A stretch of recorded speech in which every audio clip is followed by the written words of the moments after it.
start the taking the cord and hoping it will fall. Yeah, that's it. All right, guys, so let's start this. Last month's meeting minutes. Can I get a motion to approve the January meeting minutes? So I'll make a motion. you have a second? I do. And then all in favor? Oh, then I can sit up here. I can't see. Okay, so we have a few guests here. George McHugh from the Coeymans, local law, Dan Hirschberg, Town of Coeymans, Starlight. Let's start with George. So, can I get a motion? Bear with me, George. So it's the Town of Coeymans local law. So can I get a motion to pull the Town of Coeymans local law number 1, 2020 of Coeymans? It's a local law to abolish the planning board and transfer all its functions to the zoning board of appeals, which is known as the planning board / zoning board of appeals, and increase its membership to 7 members. Can I get a motion to bring that to the front of the agenda? I'll make a motion. Do we have a second? I don't know. I'll second. Okay, all in favor? Any opposed? So start with page... Jumping, so bear with... What's that? It's a T. That's page 19. It got changed because I changed it from a defer to a modify. 19. Okay.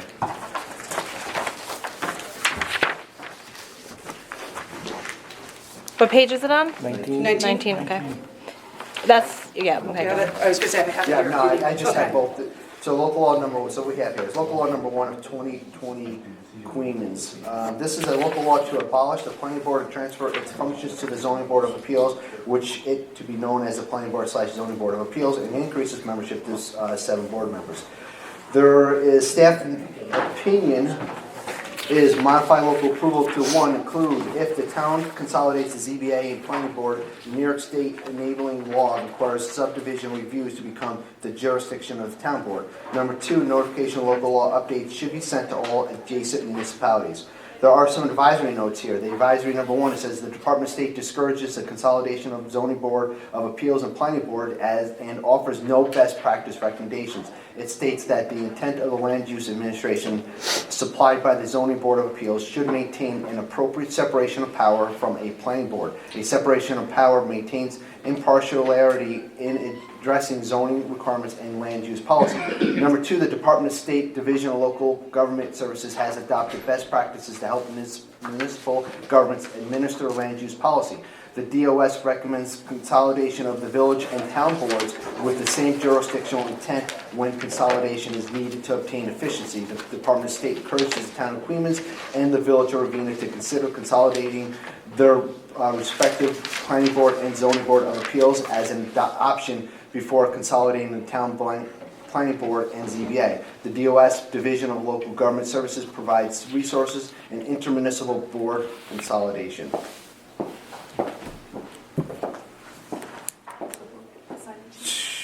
George, do you want to say anything on this case? I mean, the village of Ravenna has already done this a few years ago, about 5 years ago. They consolidated their planning and zoning boards into one. I've been an applicant in front of them, and it's worked very well. It's very efficient. It speeds up the process because you don't have to educate 2 separate boards.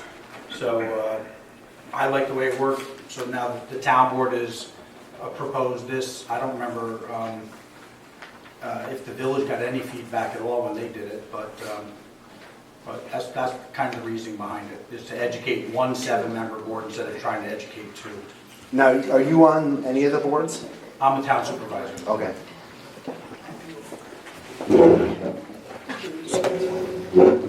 Laura, is there any other comments from the board? So Laura, and we talked about this, some concerns with the note number 1, because I know you had conversations with the Department of State. Yep. So Laura reached out to the Department of State, and they're very, they kind of discourage when you combine the boards. Have you spoken to anybody about it? Well, I've spoken to there's over a dozen municipalities that have already done this, and they say it works great. I haven't met one yet that hasn't enjoyed the consolidation. There's over 13 in the state that have done it, including the village of Ravenna and Stillwater. Okay, there's a reading through the notes that Laura prepared for us, there seems, the big concern is the separation of power from the planning board and zoning board. And is it too easy or too streamlined, where it's not getting a proper look in terms of two different Well, boards? the review process doesn't change. I mean, whether they're functioning as a planning board or functioning as a zoning board, the review doesn't change. It's just the same people will be doing both jobs. So there is no shortcut. The only difference is this board can meet on the second Monday of every month and then schedule a public hearing for the fourth Wednesday when they also meet, whether it be for a variance or a site plan review or whatever public hearing they might need. It's just efficient. Laura, do you have anything else to add? No, I mean, the county attorney was very clear that, that this is permissible, that it would be, that there's nothing that is permissible, that the enabling law allows it. DOS did say that if it's about efficiency, if you combine, and I know that this would require the Village of Ravenna to basically unconsolidate their planning and ZBA, but if they did that, because you're upping your membership numbers to 7, you're only alleviating 2 seats. So if you combine the ZBA and the planning board, the only thing that's becoming efficient is needing 2 less members to meet on a monthly basis. But if you were to combine your planning board with the Village of Ravenna and the planning board of Coeymans and the ZBA for both as well, you maintain that separation while completely eliminating 2 boards. So it's many, many more seats that are being, awashed, essentially. More than 2, though. We have 7 on the planning board currently, and we have 5 on the zoning. So that's 12, and we're going down to 7, so we're alleviating 5 seats. Oh, I thought you had 5 on your planning board. No, we have 5 and 7, so it's 12 total down to 7. But the village has 9 Right. on their combined. So you're right, but you need the village board to buy into You would that. need the village board, which would be a hard sell, but there is if the town wants to reconsider, there is a ton of online and the Division of Local Government, like best practices in DOS. They have, I think, something like 20 examples of this in New York State where they encourage villages and towns to basically consolidate that gives a more regional approach.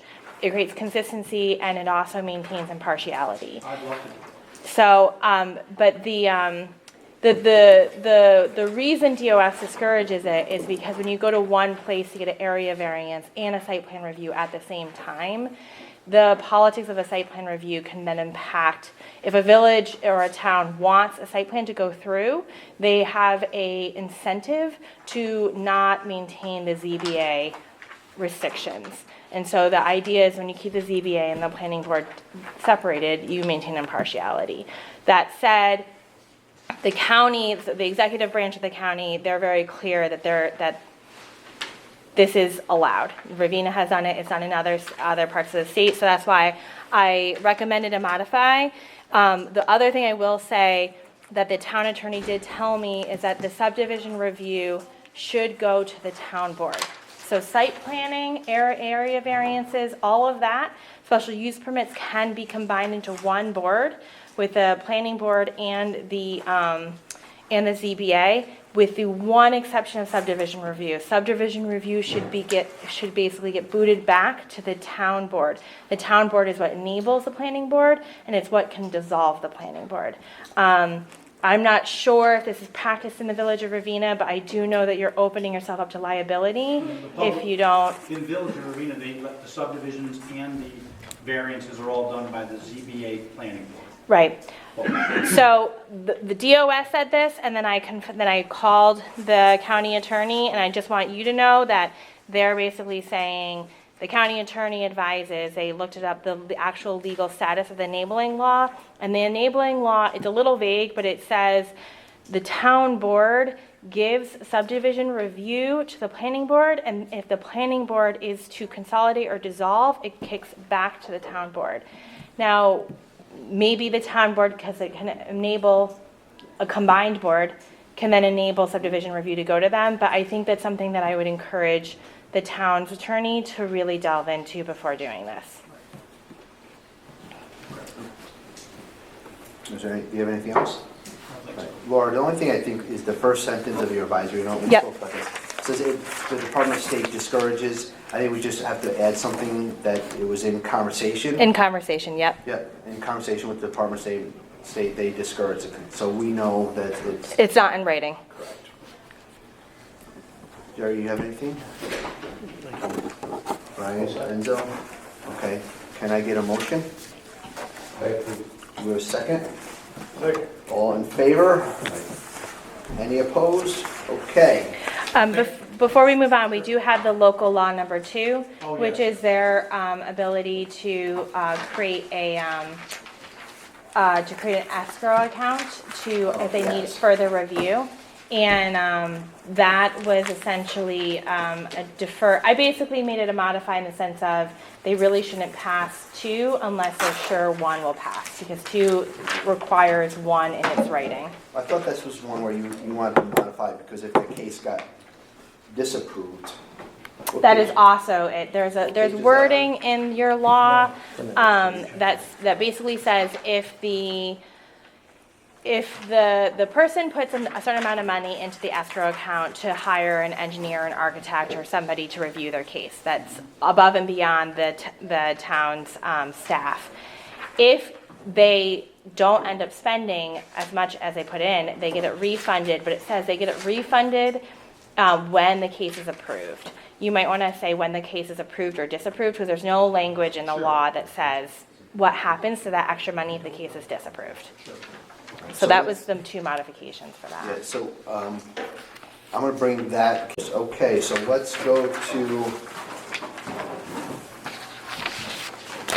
Page 20 is local law 2, if you want to stay with that. page 20, which one? Local law number 2. Okay. For local law number 2 of 2020 Coeymans, this is the Town of Coeymans. This is a local law to authorize the establishment of an escrow accounts to be funded by the applicants before the Planning and Zoning Board of Appeals for professional service to review land use applications. Staff opinion says modify local approval to include 1, the approval of the local law number 2, 2020 should wait till the local law number 1 is adopted, since it refers to the Planning Board / Zoning Board of Appeals, which does not yet exist. Number 2, sections 165-13F, cost for professional review of applications. Number 4, it states when review services are less than the amount in the escrow account, remaining funds shall be returned to the applicant within 30 days of the project approval. The section should also amend to address the return of the unspent funds when the project is not approved. Number 3, notification of all local law updates should be sent to all adjacent municipalities. Yeah, anything to add to it? No, I agree with all that. Yep. Any other comments from the board? Enzo, Brian? Nope. Jerry? Okay. Do we have a motion? Do we have a second? All in favor? Any opposed? Okay, approved. So then we'll jump to